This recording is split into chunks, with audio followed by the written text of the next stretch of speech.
being given too much oxygen by those who pretend to love America, but who don't understand America.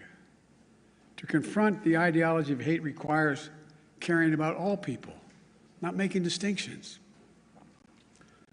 Reverend, the Scripture is seeing that we're all part of the divine. Love thy neighbor as thyself. That's the America I know, that Jill knows.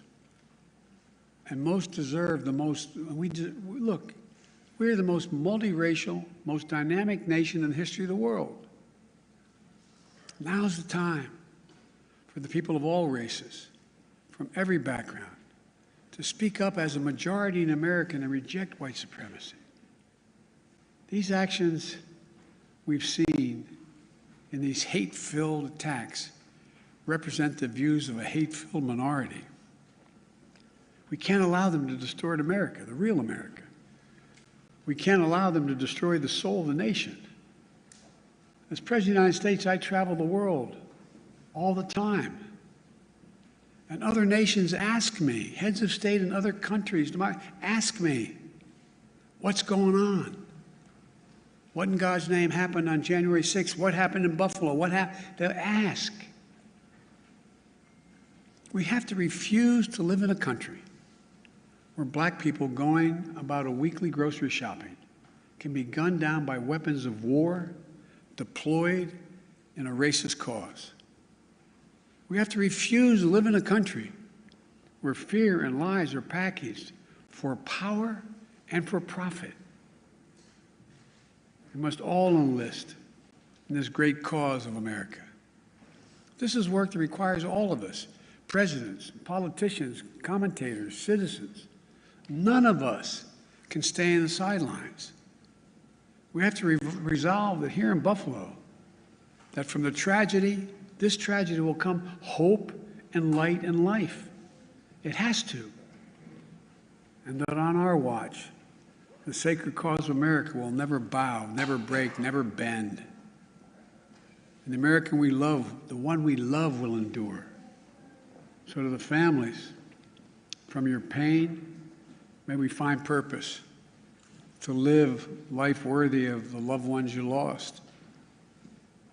From a hymn based on the 91st Psalm that's sung in my church, may he raise you up on eagle's wings and bear you on the breath of dawn, make you to shine like the sun, and hold you in the palm of his hand.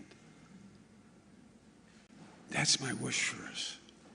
We can do this if we resolve to do it. If we take on the haters and those who don't even care, it's just about profit and politics. May the soul of the fallen rest in peace and rise in glory. And may God guide the United States of America, now and always. To the families, as my grandpop used to say when I walked out of his home in Scranton, he'd say, "Joey, spread the faith." And my grandma would yell, "No, Joey." He'd say, "Keep the faith." And my grandma would say, "No, Joey, spread the faith." We're thinking of you. Hold on to each other tightly. Stick together. You'll get through this. And we'll make Buffalo and the United States a better place to live than it is today.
Good morning, everyone.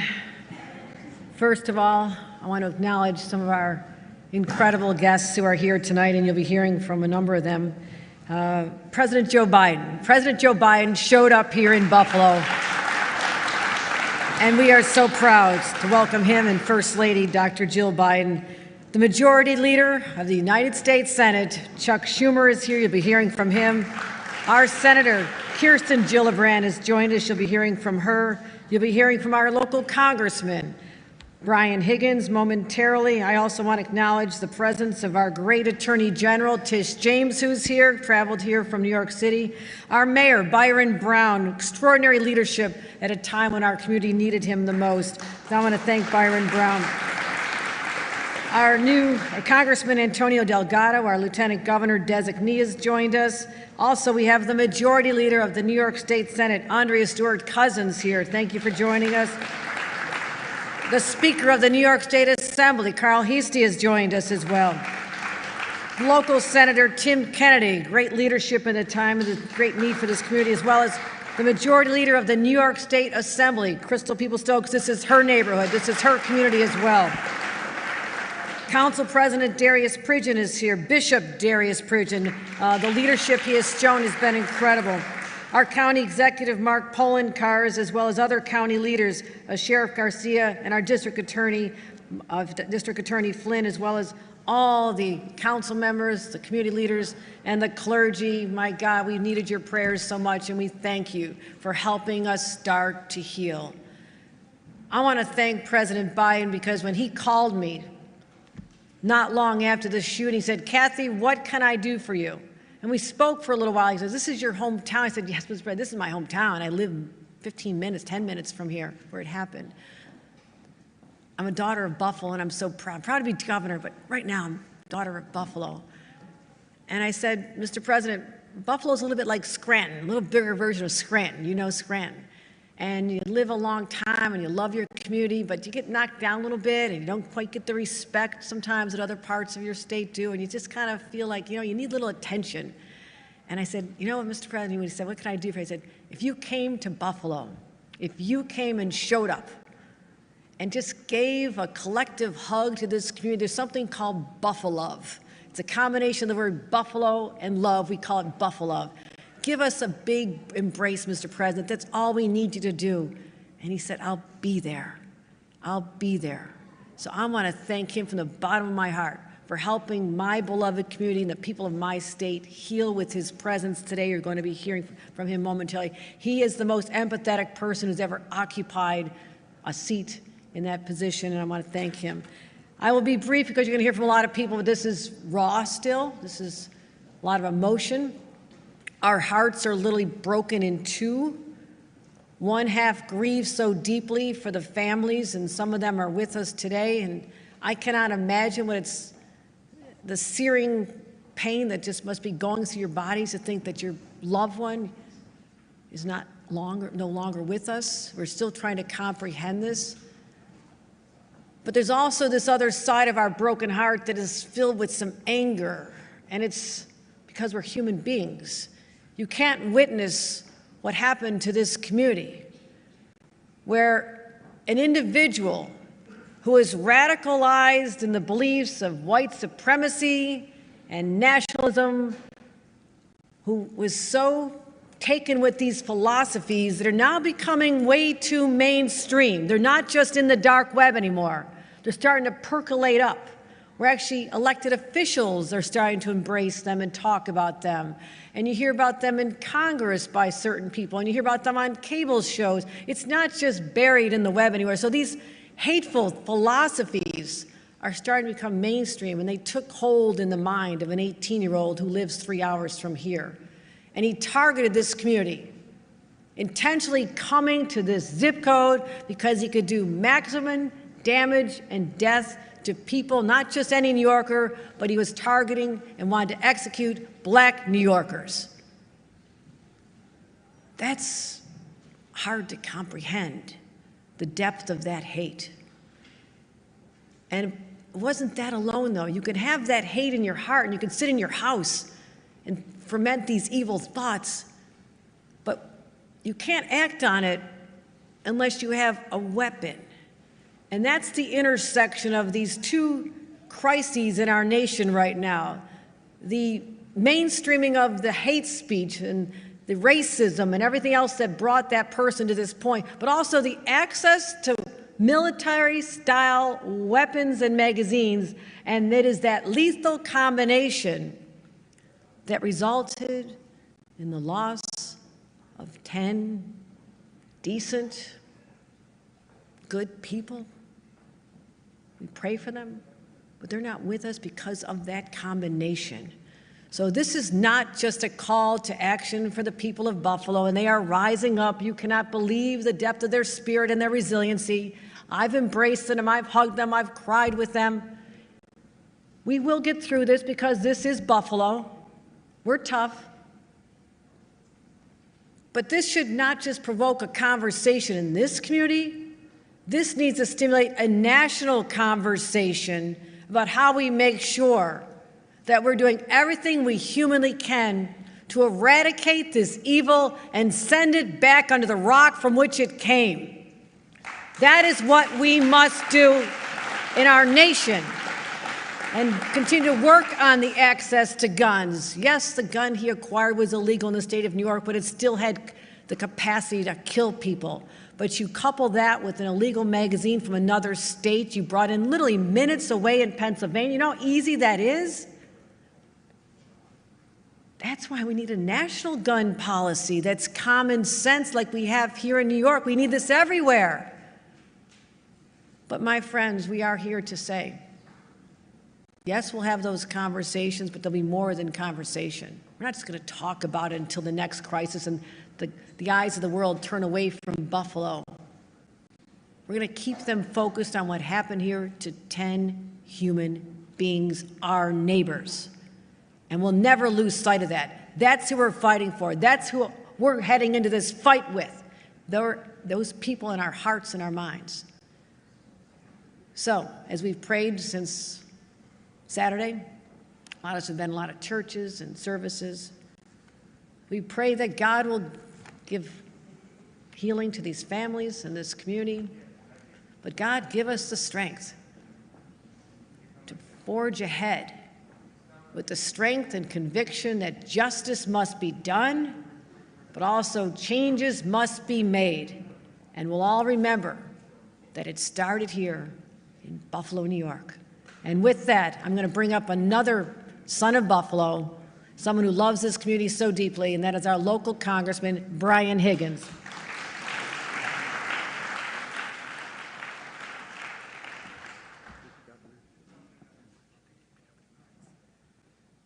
Thank you, Governor Kathy Hochul. I know that many people have been recognized, but I too want to recognize the mayor of Buffalo, Byron Brown. He does his best work under the most difficult of circumstances.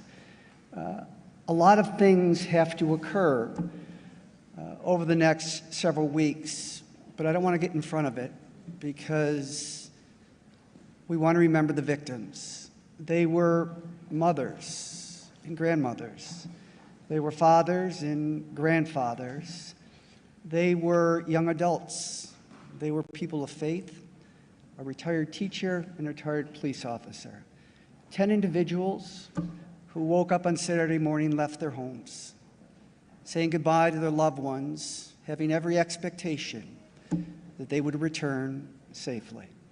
And their lives were taken from them because of a blatant, vile, racist act of domestic terrorism.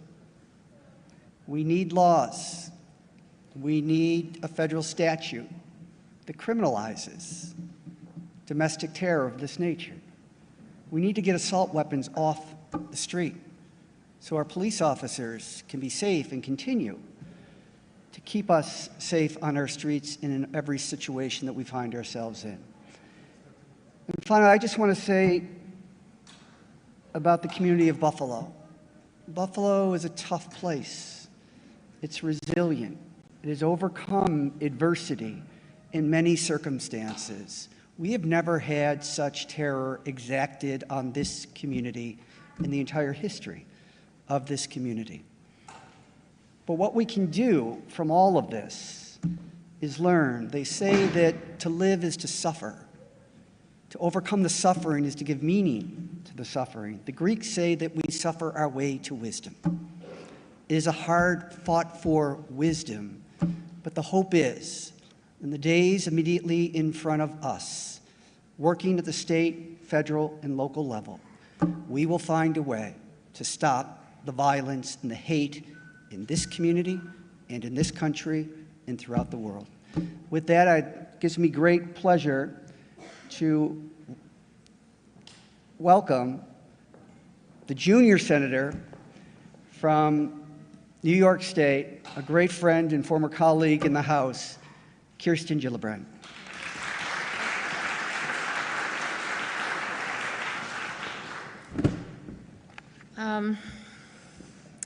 Today is a day of deep mourning. It's a day of deep sadness. It's a day of reflection. There's a great deal of anger. There's a need for justice. There's a need to right wrongs. And all of us are here today because we want to support this community in Buffalo that is resilient, that is tough, that knows hard times but knows how to build back and knows how to overcome. The people who were slaughtered by this evil were very good people, among the best. Aaron Salter was a father and a retired police officer who gave his life to save others. Celestine Chaney was a single mom, a grandmom, breast cancer survivor. Hayward Patterson was a deacon in the local church. Ruth Whitfield was a mother and grandmother who sang in the choir and had just visited her husband. Roberta Drury was a young woman who was visiting her brother who was recovering from leukemia.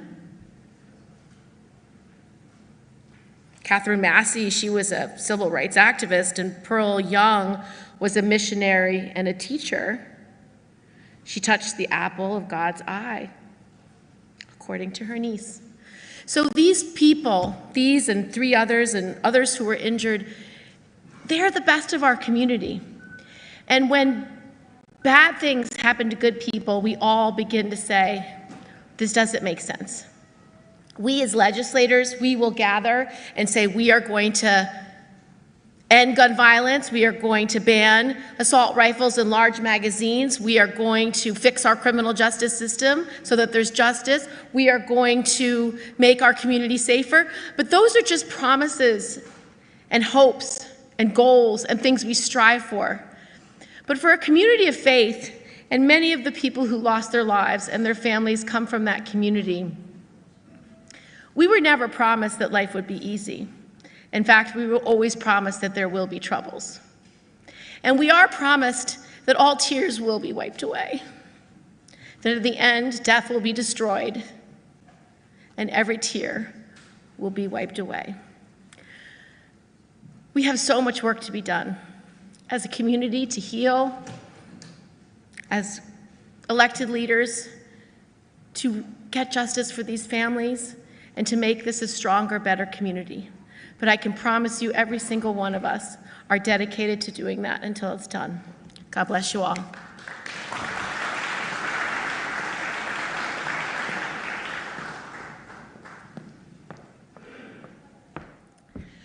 I now would like to introduce Senator Schumer, who is not only our great senator in this state, but is the majority leader of the United States. And as a result, he has had an extraordinary voice for New York, an outsized voice that gets everything done. Senator Schumer.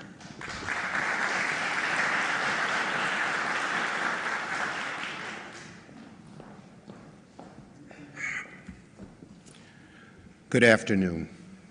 And first, I want to thank all of you for being here. And I want to thank you, President Biden and Dr. Biden, for coming to Buffalo. Amidst all the hurt and pain Mr. President, when you said you would come, your announcement was a strong ray of hope to this community. Now, like all of you, today what I feel above all is just immense anguish. Nothing I can say will undo the terrible suffering you are enduring, nor bring back those, beautiful young lady there, those who were senselessly and unjustly taken from us. But I can say this: Buffalonians are brave, compassionate, resolute, and this community will emerge from this tragedy stronger and more determined than before. I know that because I know this community. I remember like it was yesterday when I stood outside the new Tops supermarket on Jefferson Avenue. I was proud to have advocated for its construction, bringing affordable and healthy food to this food desert. What we didn't know then was just how much the Tops would become a neighborhood gathering place, which is why this vicious killer chose this supermarket for his evil deed. He wanted to put a dagger in the heart of the community, how vicious and mean and cruel and deranged he was. I'm sure many of you shop there. It's where you buy your groceries on your way home from church before the Bills game. It's where you see your friends and relatives and catch up between errands. Buffalo is the city of good neighbors, and nowhere is this more true than on the East Side. And to the city of good neighbors, I pledge to stand with you through this awful, awful tragedy, to work in the Senate to oppose the poison of white supremacy that inspired this attack, to work towards finally ridding our streets of weapons of war, and to make sure that this community has all the resources necessary to heal, to endure, to stand tall once again. May God bless those who lost their lives, the loved ones they leave behind, and may He protect the injured and keep them safe from harm. As the scripture in Isaiah says, "Blessed are they who mourn, for they shall be comforted."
Please welcome Mayor Byron Brown.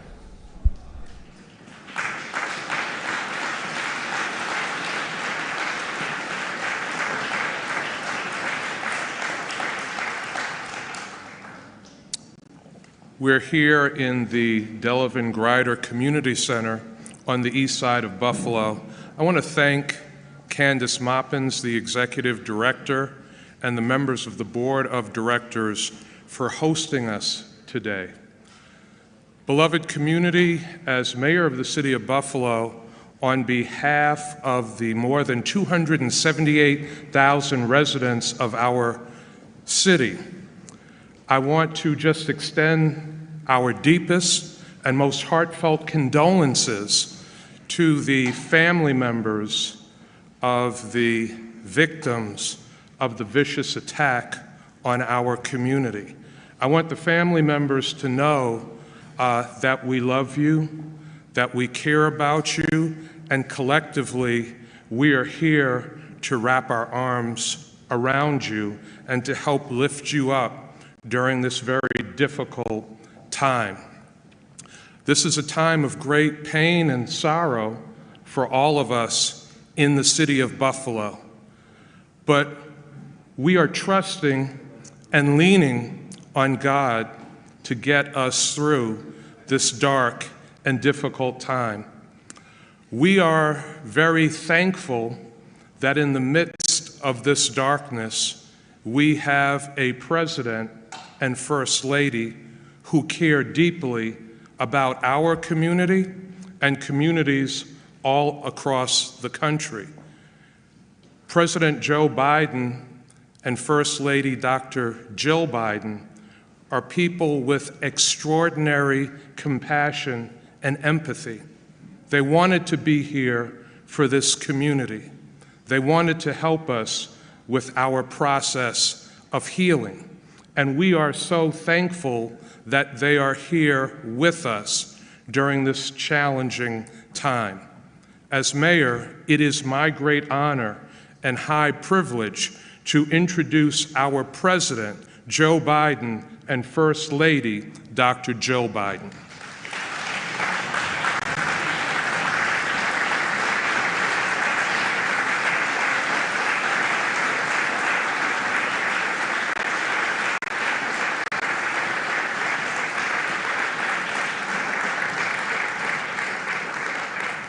Before I begin, Jill would like to say a few words. I just wanted to say thank you to the families for opening up your hearts to us and for letting us be with you today. So God bless you, and thank you for allowing us to be with you. Yeah.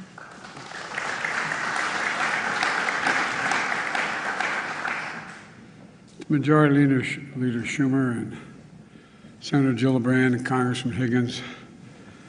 And Gov, thank you for taking my call when I called. And I'll never forget what she said. I said, I'd like to maybe come up if it's okay. She said,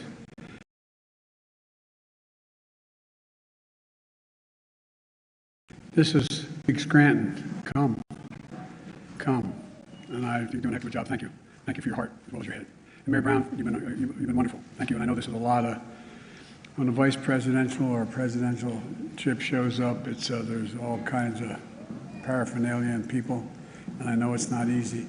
I want to thank your law enforcement officers for not just what they did in this crisis, but for accommodating us, and all the elected officials and law enforcement officers, first responders, and faith leaders that are here today. Jill and I have come to stand with you, and to the families, we've come to grieve with you. It's not the same, but we know a little bit what it's like to lose a piece of your soul. When you lose a son, a daughter, a husband, a wife, a mother, a father. The feeling of having that, as I said to some of you when we talked privately, you feel like there's a black hole in your chest you're being sucked into, and you're suffocating, unable to breathe. That's what it felt like, at least to us, and I'm sure some version of that feels that way to you. The anger, the pain, the depth of a loss that's so profound. You know, we know it's hard to believe, and you're probably not going to believe it, but I can tell you now, from our personal experience and many others who we've met, the day's going to come, it will come, when your loved one brings a smile as you remember him or her. As you remember her, it's going to bring a smile to your lip before it brings a tear to your eye. It takes a while for that to happen. It takes a while. It might take more than a season. But our prayer for you is that that time comes sooner or later, but I promise you it will come. As a nation, I say to the families, we remember them. We've been reading about them. We visited the memorial where they show the love for them, and you've all shown by the supermarket. And Celestine Cheney, 65 years old, brain cancer survivor, churchgoer, bingo player, went to buy strawberries to make her favorite shortcake. A loving mother and a grandmother. Roberta Drury, 32, beloved daughter and sister, moved back home to help take care of her brother after his bone marrow transplant. She went to buy groceries for dinner, the center of attention, who made everyone in the room laugh and smile when she walked in. Andre McNeil, 53, worked at a restaurant, went to buy his 3-year-old son a birth cake.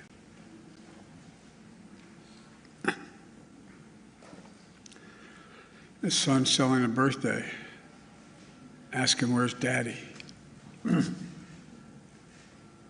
Catherine Massey, 72, a writer and an advocate, who dressed up in costumes at schools and cut the grass in the park and helped in local elections, the glue of the family and the community. Marcus Morrison, 52, school bus aide, went to buy snacks for a weekly movie night with the family, survived by his wife and 3 children and a stepdaughter, the center of their world. Hayward Patterson, 67, father, church deacon, fed the homeless at the soup kitchen, gave rides at the grocery store to neighbors who needed help, putting food in the trunk of others when he took his final breath. Aaron Salter, 55, retired Buffalo police officer for 3 decades. 3 decades. Loved electric cars, hero who gave his life to save others on a Saturday afternoon. And had that man not been wearing that vest that he purchased, bulletproof vest, a lot of lives would have been saved. A beloved father and husband. Geraldine Talley, 62, expert banker and known for her warm, gentle personality, a friend to everybody, devoted mother and grandmother. Ruth Whitfield, 88, beloved wife, mother, grandmother, great-grandmother, sang in the church choir, a caretaker of her husband, bringing him clean clothes, cutting his hair, holding his hand every day she visited him in the nursing home. A heart as big as her head. Pearl Young, 77, a mother, grandmother, missionary of God, public school teacher, who also ran the local food pantry. Loved singing, dancing, and her family. And all 3 are injured. Zaire Goodman, 20, shot in the neck, but fighting through it.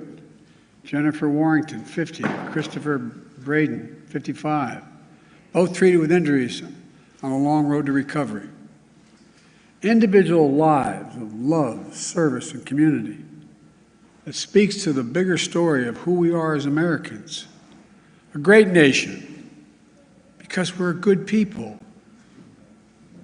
Jill and I bring you this message from deep in our nation's soul. In America, evil will not win, I promise you. Hate will not prevail, and white supremacy will not have the last word. For the evil did come to Buffalo. It's come to all too many places. Manifesting gunmen who massacred innocent people in the name of hateful and perverse ideology, rooted in fear and racism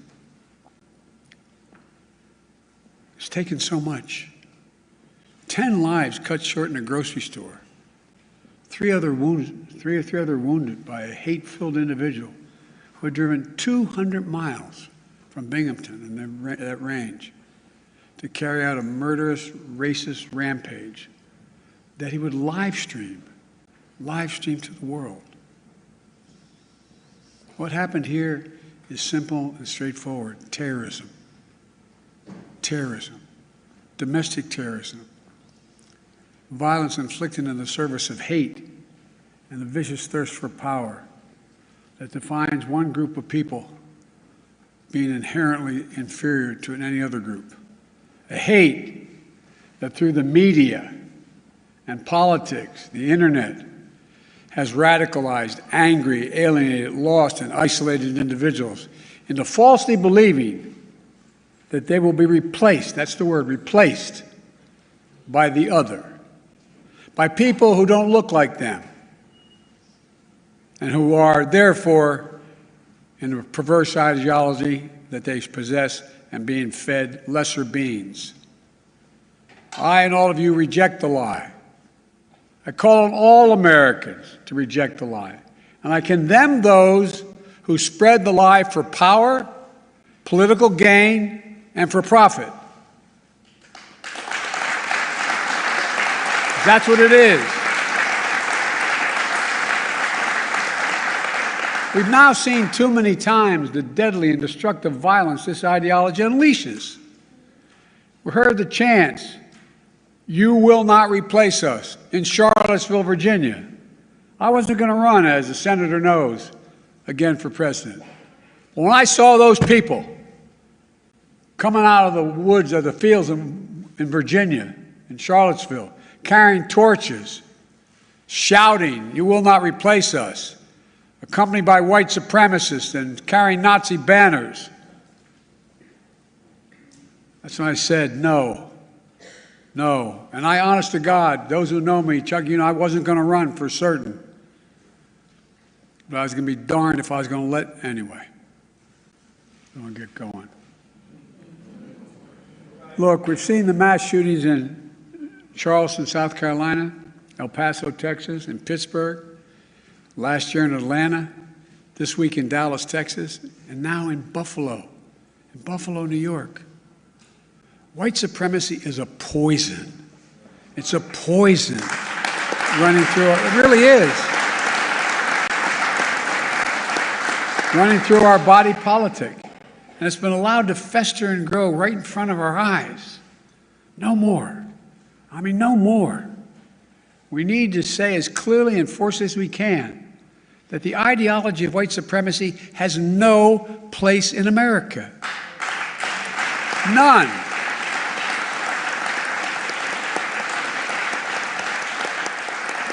And look, failure for us to not say that, failure in saying that, is going to be complicity. Silence is complicity. It's complicity. We cannot remain silent. Our nation's strength has always come from the idea. It's going to sound corny, but think about it. What's the idea of our nation? That we're all children of God.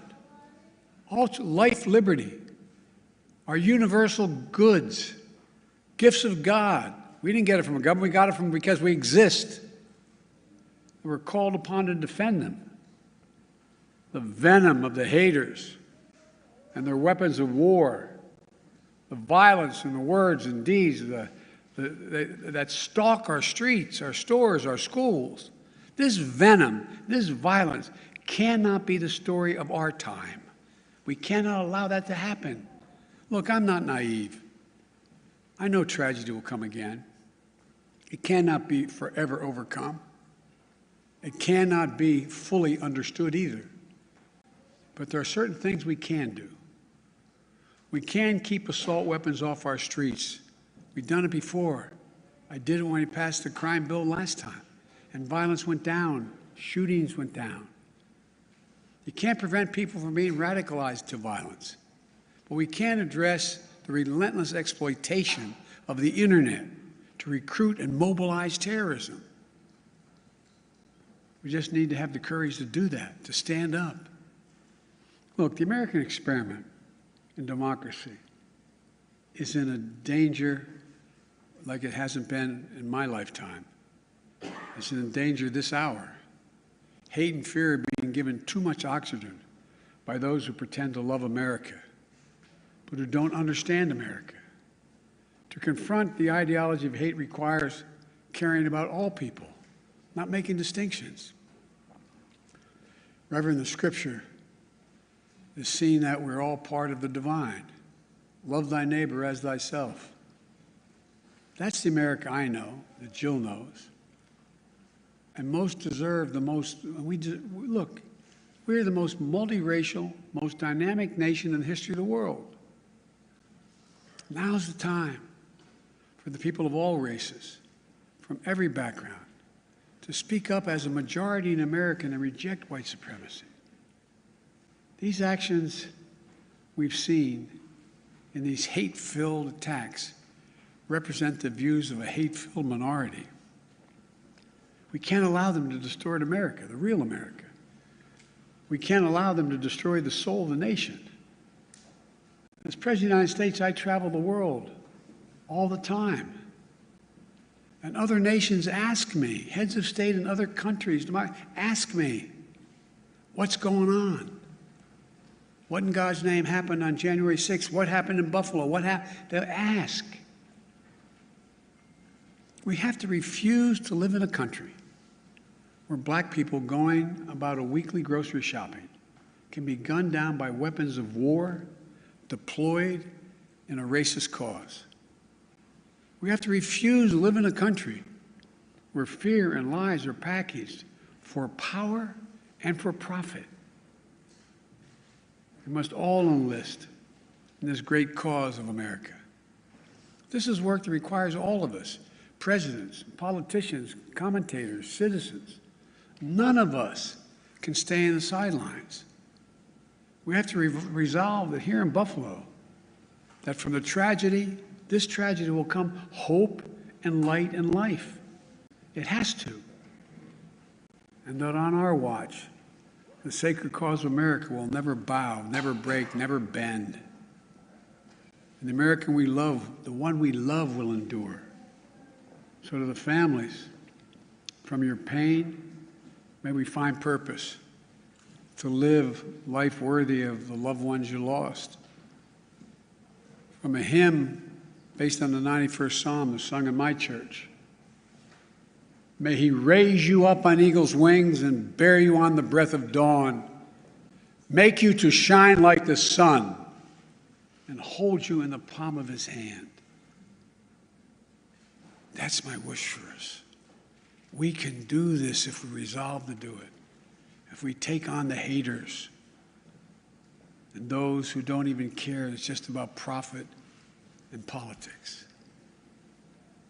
May the soul of the fallen rest in peace and rise in glory. And may God guide the United States of America, now and always. To the families, as my grandpop used to say when I walked out of his home in Scranton, he'd say, "Joey, spread the faith." And my grandma would yell, "No, Joey." He'd say, "Keep the faith." And my grandma would say, "No, Joey, spread the faith." We're thinking of you. Hold on to each other tightly. Stick together. You'll get through this. And we'll make Buffalo and the United States a better place to live than it is today.